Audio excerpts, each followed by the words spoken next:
Okay, we're doing like an Are You Afraid of the Dark video. Well, maybe I'll walk towards the light, but anyway, so, I'm like floating head, Are You Afraid of the Dark? Anyway, okay, so, I think I am going to speak on, I don't even know, I'm not even prepped. Hey, that's how I work. I don't like to plan shit out really too much because it makes it so that like I feel like I'm chained to something where you gotta learn to be flexible, you gotta learn to adapt and always be willing to change. This is not what I was gonna speak on, but I feel like it actually should be something else, I should say. But yeah, because the thing is that you're never gonna get anywhere with anything if you're not. Oh, there we go. Hey. Basically end up with problems. This light. Alright, let's see. Sit on the fence. Alright, so yeah, you won't really progress in life. You'll end up stagnant, stuck in a life that you don't want, things that you don't want, people you don't want, and wonder why. So being a chameleon or a chameleonaire, whatever, is very important.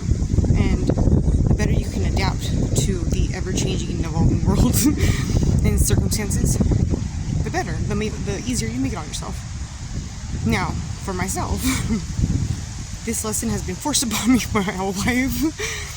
And yeah, I can roll with it now, but it wasn't easy.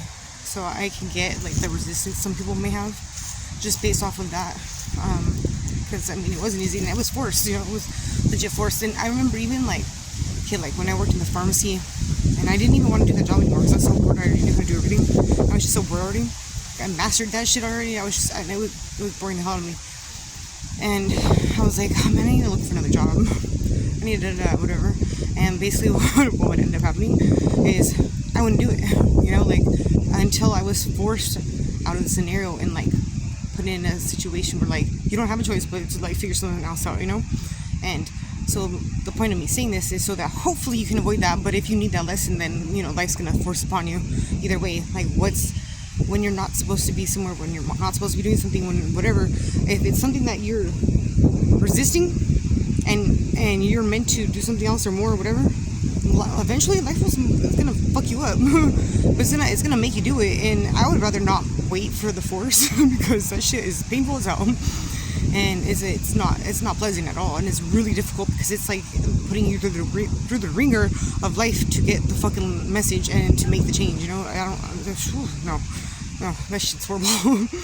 And I'm sure plenty of people do know about that in their own experiences because that's how life is, Anyhow, what was I gonna say? So I was gonna say about like energetic cords and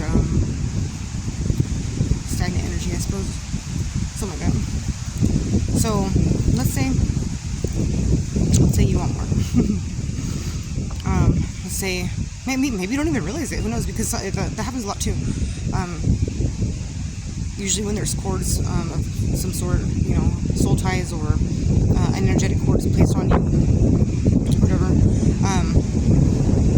it's gonna deplete from you. It's gonna keep you stuck. Basically, it's like siphoning off of you in some form or another. Now, that could be in different forms too. Like, so if somebody's intentionally doing this, you can notice your money go down, or you getting stuck with having struggles with money, with physical things. Even getting sick for no reason where you shouldn't be getting sick. Things that are physical. Even you'll if somebody has a cord on you and they know how to manipulate that energy to like siphon off of you, you're gonna end up with issues. Or just to be like maybe in a negative mindset or stuck on something that's not good for you, whatever the case may be. It could be so many different things because everything's energy. So you just have to think in terms of, well, could it be that? Yeah, everything's energy. It could be that. Now the best way to know is first of all, get in your own energy. Personally, I recommend if you're somebody who's meant to be of a higher vibration, if you are a higher vibration, even if you just are like in a point where you're like, fuck, maybe I've been doing shit wrong and and I'm fucked over. No, you're not. First of all you gotta do is, hey, repent.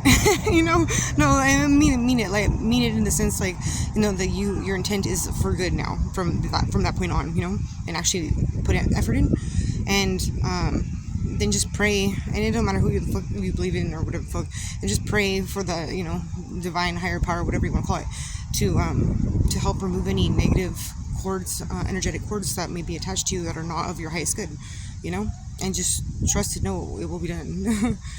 Because you have to ask to receive. You also have to be willing to receive, like, if you're gonna ask for something and you end up getting it and you resist it, you refuse it, like, maybe you don't notice it at the time or something. I don't know. I've seen this a lot with people, and then they later on complain about, like, well, why can't I do that? Like, you had, like, it was literally given to you. What are you talking about? You just fucked it off. But whatever, that's just going to be something that you're going to cycle through over and over until you get it, and that's with everything. So so that's number one I would do. Number two, I would cleanse your aura. Cleanse your aura. You mean, again, if you're of a higher vibration or in that arena, it's really not that difficult for you to do. And I say this because I know that there's, like, a lot of different people who say, how to do things, and some of them are very specific, and you need this and this. No, you don't. You just pray. Pray, and by praying, I mean, like, it don't even gotta be that serious, you know what I mean? Like, have a personal conversation in your damn head, you know what I mean? And just sincerely, like, express what you want, express what you need. Pretty simple. And now, cleansing your aura, you can even visualize with so many different things. Elements are one way. Like, if you visualize elements clearing your aura off, if you just visualize it in your head, it's gonna happen. You'll do it. You know what I mean? Like, it's really that simple. I mean, there's other physical things. If you feel like you need a physical touch to it to feel, like, reassured, then use a bell, use wind chimes, use frequencies, use every time you take a shower. Like, I mean, the shower is the best. Actually, you know what? There's actually somebody I watch. I don't remember how to say his name because he's technically, like, Hindu or whatever, but he's considered a guru or whatever. But the reason why I like listening to him is because he does give off certain good information. Some of it I feel like doesn't really pertain per se to me, because it's not technically my religion, and I really don't believe that any one religion is fully correct. Although there's parts I do believe is true, but I'm not committed to everything fully as far as religion goes, because man, with the Bible, man has been manipulated forever. I mean, history is his story. Like, come on, really? Eventually, when you become, like, enlightened enough, you can obtain the information your damn self, And let's just go with that. Anyway, I'm not gonna get into that. So basically, goddamn, it's ending me. See, look at, like, right now, there's an omen right there, letting me know here it's cleansing my aura. And water is very cleansing, though. Is what I was gonna say. Water is very cleansing. So every time so this guru, right? What he said in the video that I watched one time was every time he goes out into public areas where there's a lot of physical energy exchange, even if, like, you're not touching them, if you interact with them, if you acknowledge somebody or whatever, that's the energy exchange, right? So you're still taking on people's energy and exchanging energy with them, even to that low form. It's not as effective, but I mean, accumulated with a lot of people, or quite a bit of people, it will affect you. So he said that every time he would go out in public, every time he would get back home, first thing he would do is take a shower. He's like, and you don't even have to take a shower, like, with soap and everything, but taking, like, a rinse. It's a spiritual shower.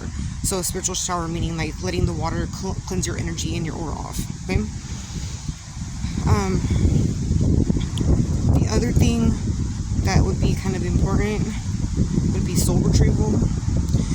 Your soul has fragments in it, meaning your aura has cracks in it, which means that if your aura has cracks in it, you are more susceptible to psychic attack and energy attack. It's the same shit. But anything that is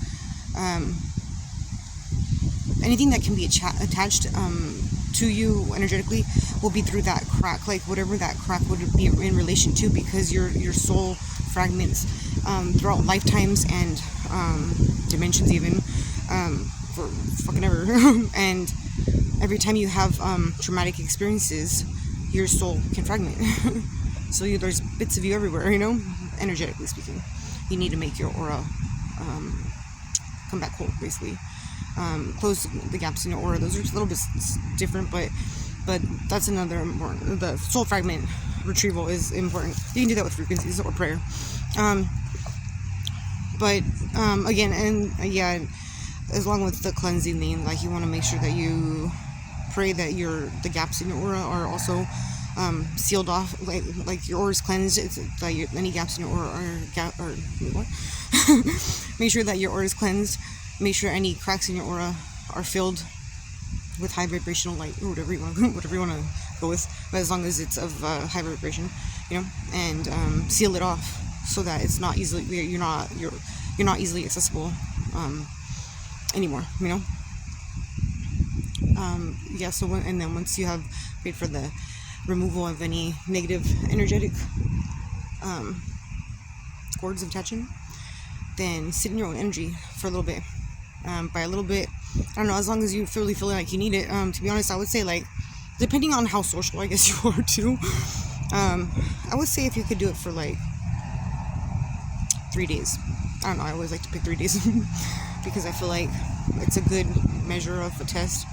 At least 1 day. I mean, if you really feel like you can't do that, but I mean, I would say like 3, ideally, just because you can kind of get a better gauge of your own energy at that point, for sure.